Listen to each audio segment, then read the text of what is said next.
Здравейте хора, ютубъри, Боксър, аз съм Борис. Снимаме. И здравейте хора, ютубъри, Боксър, аз съм Борис. 2007 днес ще ви покажа как да направите Speed Motion Cam. Трябва ви бутилки. Спри, хора, само за малко ще спра клипа. Така хора, върнахме се, пак сме минали. Айде, давай. Така, трябва да слагате ето този Netgear, това се намира в Nether.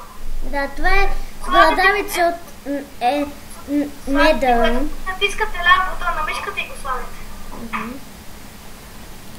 И сега хора трябва да изчакате, докато това се направи. Това трябва да се напълни с бяло. Да, и ще ви кажа, това нещо ще направим ревюто на Speed Potion Gas за бързина.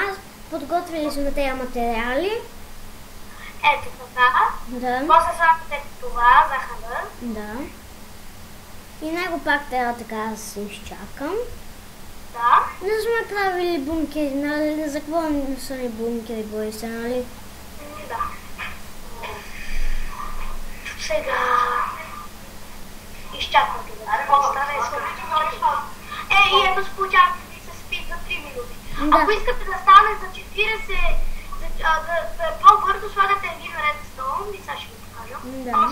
Ама ще бъде по-малко, няма да е за 3 минути.